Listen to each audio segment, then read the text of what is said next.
Hello and happy Tuesday. Welcome back to Rejuvenated Women, Impeccable Health for High Performing Women. I am your host, Dr. Alex Swenson Ridley. And as we're all getting back into life after the 4th of July weekend, I wanted to share some thoughts that I've been having around diets and transforming your relationship with food and the difference. Because ever since I went public with kind of my own weight loss journey and posted a rather transparent, shall we say, photo on Facebook, just sharing how much my body's changed since March and kind of the process I've gone through. I've been getting a lot of questions, especially during my own holiday celebration where I was around a lot of my husband's family, and they were like, so how did you do this? Did you eat keto? Have you been doing keto? And like this thing keeps coming up about keto. And as I was walking through Costco getting ready for our trip, because we, basically went off grid, so we had to take everything with us, and we had 4 teenage boys coming with us. So I was going through areas of the store that I don't normally frequent quite as much because it's a little bit different of a situation. I still managed to eat chicken and vegetables, as my husband asked me not to do, but I still managed to do that. But I was getting stuff for them, and I was just really aware of how much keto has become like the new thing. And this has happened with it's like becomes a fad, right? And so now you can get keto ice cream, and you can get keto chips, and you can get keto this and keto that. And it really frustrates me to no end because this is nobody's fault except maybe like the food marketing industry, right?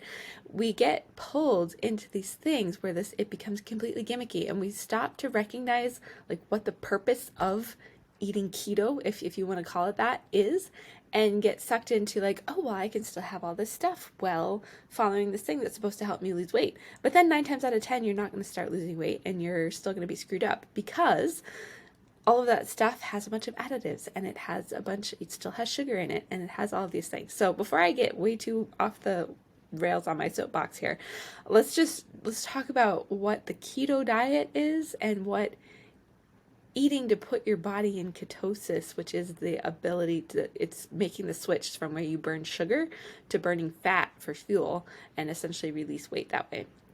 And so the whole idea behind the keto diet is that you are making that switch and putting yourself into ketosis, where you have ketones present in your urine is typically how it's looked at. And that's proteins that are, being expelled that tell you that your body's in fat burning mode rather than in glucose burning mode. And our bodies are wired to burn sugar. Like that is how we're wired. We tend to eat that way. But the problem has become over the years, literally everything that is out there that is processed has sugar in it. It's either high fructose corn syrup, which now a lot of things are moving to not being that, which is an improvement, but it's still sugar. It has cane sugar, or it has regular sugar. It has, there's 64 names for sugar. There's corn sugar. There's so many things. And so it's hidden in all of the stuff. And I have this conversation with my clients all the time because one of the things that we do is we come off of sugar, and they're always like, I like this happened today, a lady was like, I was, having my kombucha, which I thought was healthy and great for me, and there's 10 grams of added sugar in it. And I was like, I know, because that's what the bacteria feed off of. And so there's certain things, like we need some level of sugar, but we don't need as much as we eat. And when we eat so much of it, our body's becoming insulin resistant because it's having to produce all this insulin to keep up with it, and it can't function. Our liver stops functioning. Our hormones go out of whack, and we have trouble with always putting on weight and not being able to lose it. And this is essentially like my story and most of the women that I've ever worked with.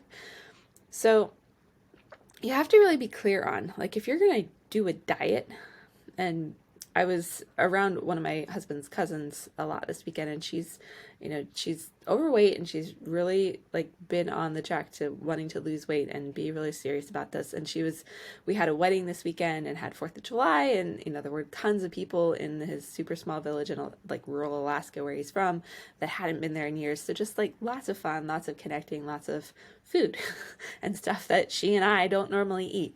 And when I left yesterday, she was really frustrated with herself because she felt like she'd just, fallen off of the wagon and fallen off her diet and was having to start all over and was just feeling super frustrated. And I know that's like 99% of the people out there, because we get ourselves into, we think that the way that we have to, eat to lose weight or whatever it is, it's like it becomes this thing about willpower, and it becomes this thing about deprivation and, not getting to do the things that you would normally do or have, and there's no freedom around that whatsoever.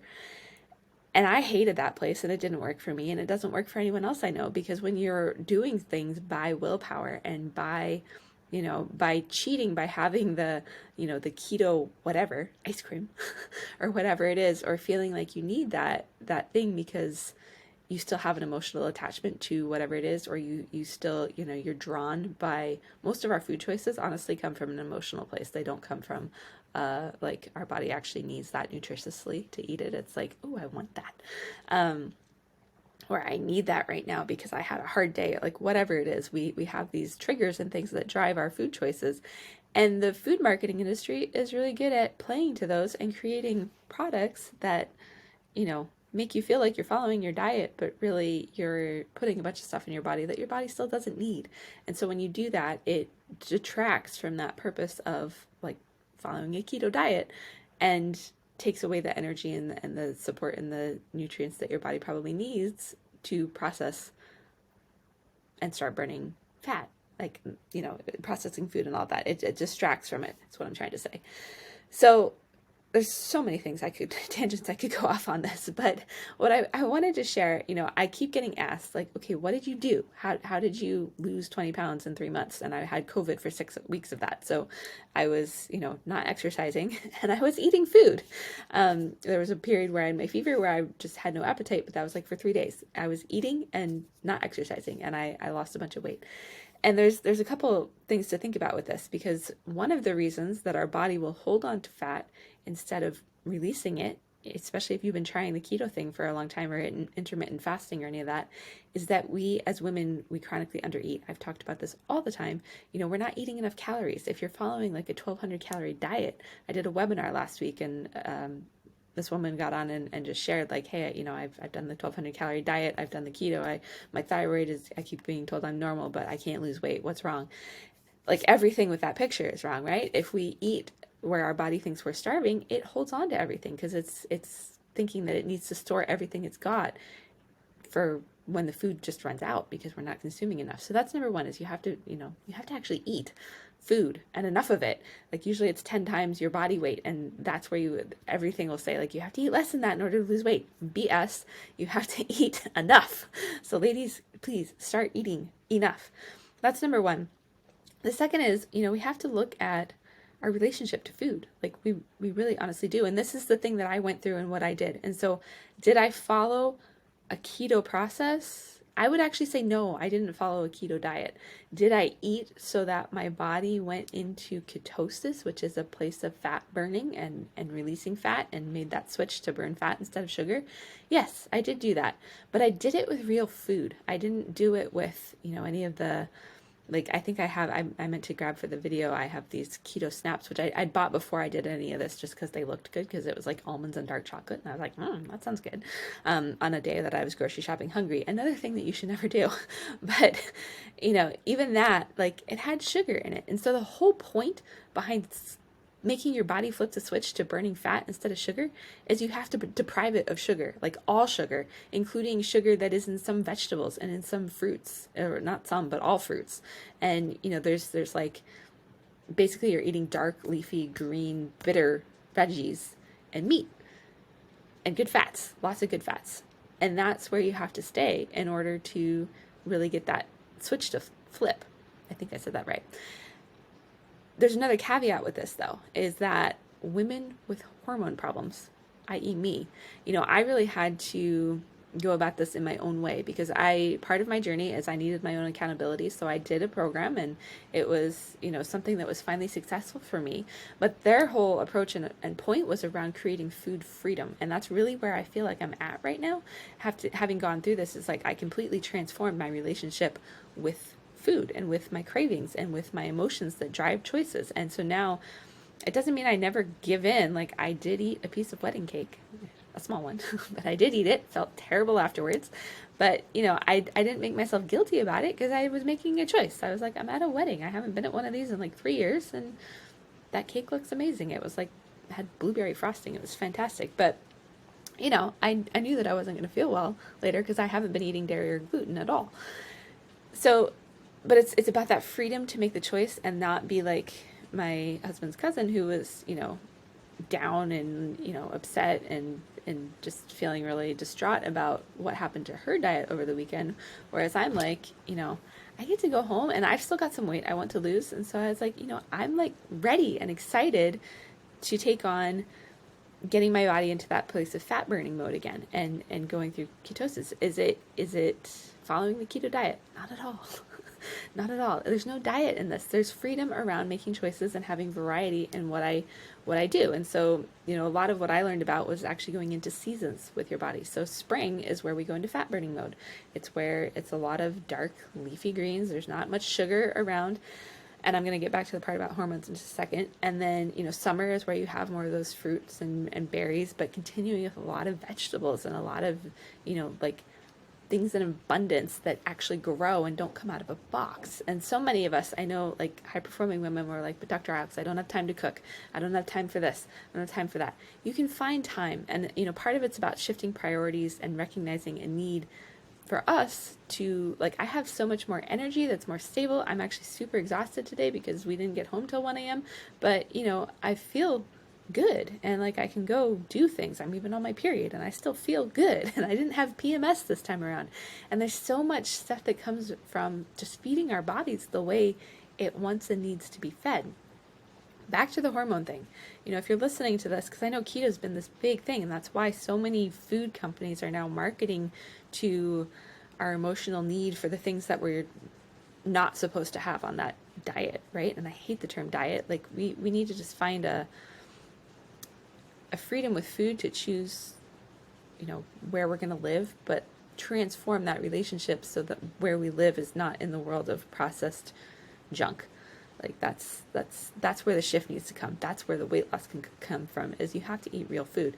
And so part of that transformation is recognizing, priorities and figuring out how you can make real food in your life. Like one of the things I coach and counsel around a lot is like, where am I going to fit this into my life? Where do I fit cooking? Where do I fit like food prep? Where do I fit these things? And so there's different things. Like I used to, when I was full-time in my office, I would cook on Sundays and Wednesdays because Wednesdays I had a shorter day and I knew I'd be home early enough and I'd just make enough that I had lunches and dinners and some variety in there. But I'd cook, those were my cooking days. And the other days, I was eating leftovers, or maybe one meal would eat out if I really had to. But then I had my list of like places that were okay, that had foods that I was going to feel okay eating in that scenario. So you have to like be willing to go outside the box and just figure out what's going to work for you and not be totally overwhelmed by it. Another resource I love is the cookbook, Cook Once and Eat All Week. It's great. Just Google it. If it seems like it's a good fit for you, get it. It's a good one, and one that my family enjoys and all of that. So getting back to, we're all over the place on this episode, so hopefully you can follow my train of thought here, but, we have to transform our relationship with food. And what happens as a result of that, like my hormones have started to balance. That's why I started to lose weight. And the caveat with this and what I was getting into talking about is, there's this extreme version of what we call deep spring in this program that I went through. And it was like absolutely no sugar whatsoever and super low carb, like incredibly low carb. I mean, we weren't even eating things like zucchini or squashes or any of the like higher carbohydrate vegetables. And I felt awful, like no energy. I was hungry all the time. I was crabby. I had like couldn't get myself up to do anything. And finally, like 3 weeks into this process, they did some like short little special thing on women with hormone issues. And we're like, oh yeah, you guys should probably be eating what they called middle foods. And so I made that switch, and that included things like zucchini and some squashes, a little bit of sweet potato, and just adding, some legumes, adding those back into my life. Not in excess, but just enough that I was able to find that happy medium of where my body felt good and would actually stay in fat burning mode even with higher carbohydrate content. And the carbs are important because carbs break down to sugar. So when you're trying to make the flip from your body burning sugar to your body burning fat, everyone says go low carb. There's too low because our bodies actually need carbohydrates is part of the building blocks of our hormones. So when you have hormone issues, you might need a higher level of that. I will say I've read like all these books and all, all this stuff out there about flipping the switch, and all of them come back to being keto on some level. And even this program I did, people were upset because they were like, I didn't think I was going to be following another keto diet. And I would make the argument at this point that it wasn't, because it was based on real whole foods and with an understanding of the stuff that's bad for us and that most bodies don't react well to, like dairy, which is essentially cow pus in a jar, or in cheese, and things like, I don't think gluten is in a lot of keto stuff because it's a higher carb content, but just recognizing that you can still have junk and bad stuff within this so-called diet, right? So we really have to look at, like, my biggest thing that I want to share with you here is, if you've tried all the diets, if you're like frustrated, maybe you've been trying the keto thing and it's not working for you, or you're following, recipes and stuff. Like, I've seen so many recipes that are like full fat ricotta cheese and all of this stuff. Like, you don't need the dairy in order to increase your fat content. You just need some avocados and some avocado oil and some coconut oil and some nuts and olives, and you're good to go. But really focusing on that relationship with food and transforming that so that it's not about deprivation and what you can't have and feeling frustrated and guilty and like you're falling off the wagon and all of this stuff. When you find the freedom, because all of that, the stress around it, will actually cause you to keep weight on too. Stress impacts your ability to lose weight, and things like not eating enough is another form of stress that impacts your ability to lose weight. But when you're emotionally distraught because you don't like how you look and you don't want to be in pictures and you feel like you're not losing weight, or maybe you've gone the other direction and everything you've tried, you kept putting on weight and you're just super down about the whole thing, all of that will impact your ability to lose weight as well. And so I would actually say that, this is kind of a follow-up on the webinar I did, which I'll post a link to that as well. I talked about, the 3 key things I learned about how to start losing weight when everything else you've tried has not worked.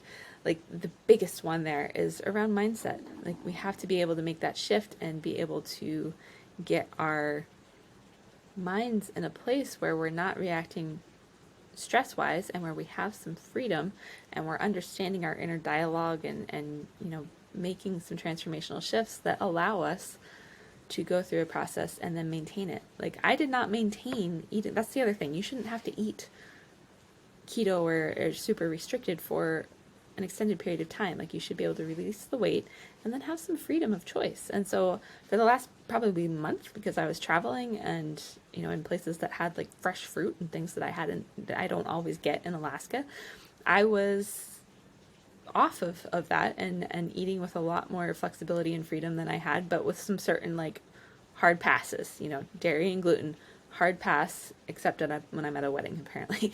But, and with all of that, I haven't put on weight again. Like, it hasn't crept back up. I've stayed about the same. If anything, I think I've actually lost a little bit more.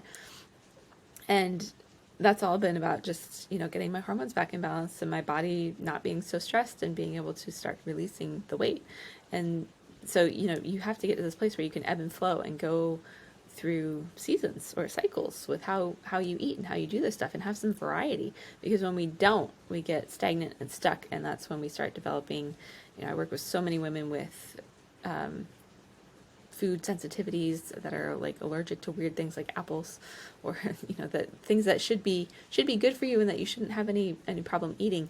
And if you're at that point, like, your body is just in desperate need of some transformational change that is going to start with your mind and working through our triggers and the things that draw us to certain foods. And like, I know one of mine is, if I'm feeling had a stressful day or whatever, I immediately want a coffee drink from Bucko's, which is this like local coffee stand for those not in Fairbanks, Alaska, that's amazingly good but not good for me, right? So like, I know what my triggers are, and so it's about figuring out what is going to replace that.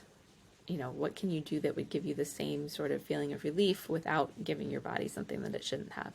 So hopefully this is helpful on some level. And my big thing is, like, I'm here to help people stop having to go through the yo-yo of following this diet or that diet and, doing everything by willpower or on your own or feeling stuck. And I talked a little bit about this on the webinar, and I'm just going to mention it briefly here. And if it's your cup of tea, awesome. And if not, that's totally cool. I'll keep showing up and doing stuff. But, if you feel like you need help with this, or you're just tired of doing the yo-yo thing all the time, or you're like my husband's cousin and just like get down and fall off the wagon, and it could be for, a day, a week, a month, or 6 years. Like, if that's you, I've taken all of the stuff that I've learned and turned it into it's a 12-week program specific to women with hormone issues on losing weight. And so if you want to, I'm going to put a link to that in the show notes, so you can go and find out more information. Just check it out, and if that's something you want to